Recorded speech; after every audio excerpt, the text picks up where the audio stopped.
So Johnny gets signed to Sun Records. Yes, he does. And this is also the record label that Elvis is on. Who? This guy, he was all right. Okay. He did some things. His last name was like Pringle chips. I think so. You should just rhyme his name with what it really rhymes with. Cornball. No, I'm just kidding. Elvis Cornball Presley was also signed to that label. So they became friends. They were touring around. They had like a jam session. Yep. Which is pretty cool. Jerry Lee Lewis is in on that too, which is pretty awesome. I think so. So these guys start touring.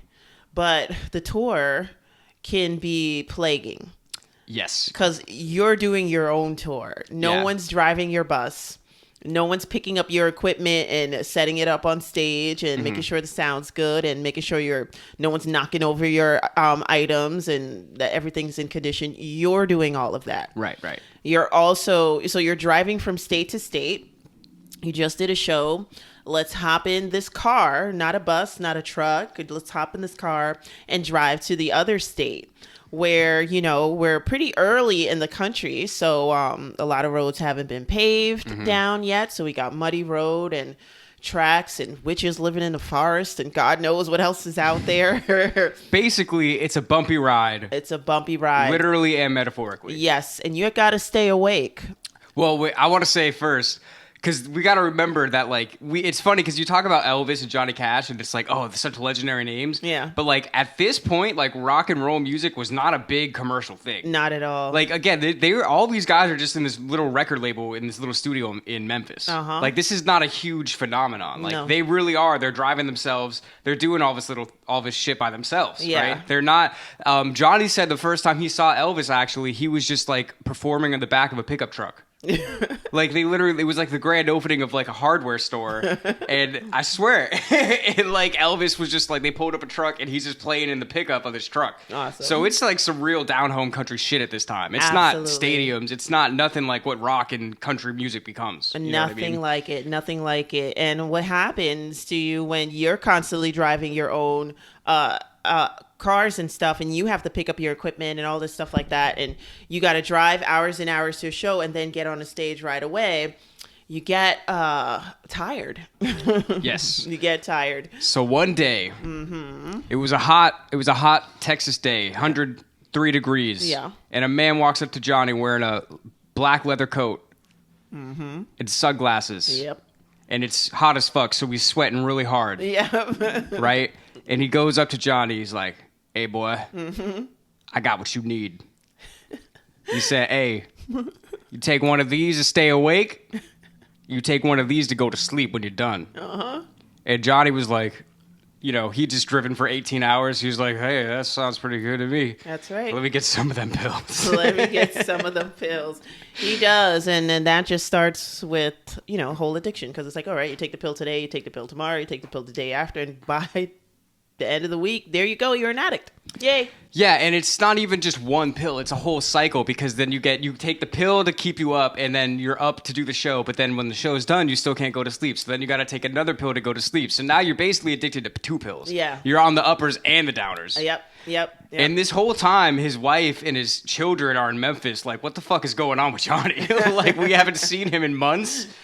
What's he do? What's going on with him? He comes home, he's on fucking speed. Yeah. You know what I mean? Yeah. And it clearly causes a lot of tension within their family. Definitely, because there's one thing that you can't pretend you're not on is something speedy. You know what I mean? Any uppers, it's hard to hide that. Your old biorhythms are off. You can't even look to the right without looking crazy. You know what I mean? So yeah, you just have that look in your eye, I'm shit's going down. Exactly. Back up. So this happens to Johnny, and this starts a half century of drug addiction. Of an on and off, up and down, constant battle with him. I mean, the insane, thank God he lived as long as he did. But let's go on his career, though. So Johnny's writing songs. Johnny's writing some badass songs now. Yeah, you know what I'm saying? Yeah. He's skyrocketing. He's not just playing the hardware store or anything like that. He's signed to Sun. You got the king. They're basically kings of rock and roll right now. You know what I'm saying? Because at Sun Records, you had a lot of people coming in and out of there. So it wasn't just Johnny, it wasn't just Jerry Lee, and it wasn't just Elvis. You had Ike Turner coming through there. You had BB King. Like, I mean, BB King was like, Elvis used to carry my bags. Like, you know what I mean? That's just insane. You have so many people cycling in and out of there. You know, and other kings of rock and roll, like, you know, Little Richard is up on the come up to, you know, and he's around there. Like, so everybody kind of knows each other around the Chitlin circuit, you know. So that's really cool, because that's like legit early rock and roll. Yes, at like the earliest. Like, I mean, what in the world? Yeah. And it's cool because Johnny, like, this is something that, you know, it'll come up more as we go along, but he is really hard to necessarily put in one category. Like, he's country, but he's rock, but he's gospel, but he's folk. Yeah. You know what I mean? He's all these different things. He's just like a very dynamic person. Absolutely. And I just want to like cut in and sidebar that he was accepted into the Hall of Fames of all three of those genres: country music, blues, and also rock and roll, which is crazy because you cannot. Gospel. And gospel. Sorry, gospel. It wasn't blues. It was gospel, it was country, and it was rock and roll. Yeah, is there anyone else that's done that? I don't know. I mean, we could call Johnny a goat, definitely. I don't know. I mean, I don't think Elvis has done that. And Elvis has had some gospel albums that I've downloaded. So I don't think he's in a gospel. Well, again, this is the different talk about Elvis again. Did Elvis write his shit? Most of it, no. Right? Most of it. Right. I'm sure he wrote a few things. Yeah. But the thing is, like, Johnny wrote all of this. Oh, man. And it's just going to be more heartfelt when it's your words. It's true. And your experiences. Yeah. Johnny's gaining notoriety. His star is growing, but so is his heavy addiction. It's causing problems in his family. His wife is leaving him. And this is kind of, do I even call it bittersweet? It's just what do they say? I'm going to say these words. You're going to charge it to the game. Okay. So this is one of those sex, drugs, and rock and roll type stories where it's like, okay, something ends up kind of good out of something bad. You know, Johnny loses his first wife, not to death. She's just sick of this shit. And just to clarify. And, you know, there's a budding relationship with June Carter, who, so I'm not like super well versed in country music, but apparently the Carter family is like the first family of country music. Yeah. And I thought that was so cool because, you know, he was growing up listening to them. Yeah. And he probably, I don't know, I'm not going to say he probably had a crush on her when he was a little boy, but Right. he probably fucking did. He probably did. And then they end up on tour together and they just kind of like are just very much gravitated towards each other. Yeah. June Carter had a lot of personality, and Johnny Cash too, you know, so they naturally clicked with each other and also picked up each other's habits, like drug addiction, which is, you know, pretty sad. But these two stayed together pretty much till the end of time, their time. But Johnny's like, he's in and out of like rehabs. I think his last rehab's in the 90s, and it's just like, sheesh, you know. Yeah, it's pretty bad. But you can have this kind of uphill downhill battle with drugs when it's like pills. I think that because it's like, I don't know any like severe drug addict story that can carry you for 40 years.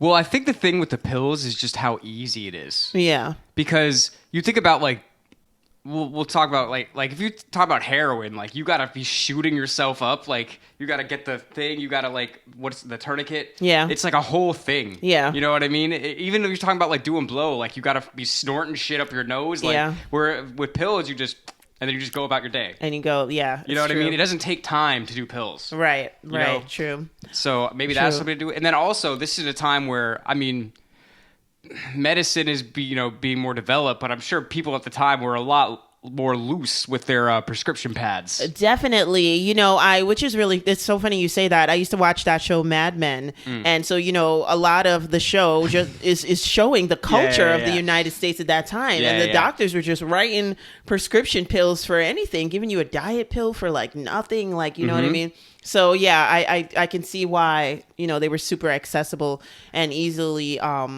you know, I mean, yeah, it would literally consumable. Be like, yeah, I kind of had trouble going to sleep last night. Okay, here's Xanax. Yeah, I don't know. Like, sometimes when I wake up, I'm kind of tired. All right, here's some amphetamines. Like, it might actually have been that simple back in the day. I think so. Especially if you're a famous music star. That's true. Mr. You know what I mean? Pill Poppin' Rock Star. Yeah. If you're that guy. Well, it's one of those things we even talked about this kind of with like Miles Davis. It's like, if you're that guy, it's like, who's telling you no? Right. You get to a certain level where people just want to be your friend. Yeah. And it's like, yeah, they're a professional doctor, but like, if you're a doctor, you'd be like, yeah, I want to hang out with Johnny Cash. Right. You know what I mean? I'll give him some drugs. Right. I hope you like me. You know what I mean? And I'm not, trying to slander any of his doctors or anything, but that's gotta be a thing. Yeah. You know what I mean? I'm sure. I mean, sidebar, doctor, you're a loser. But anyway. Possibly. You're a loser because you didn't prescribe me amphetamines. Oh my gosh. But yeah. I'm trying to sell them.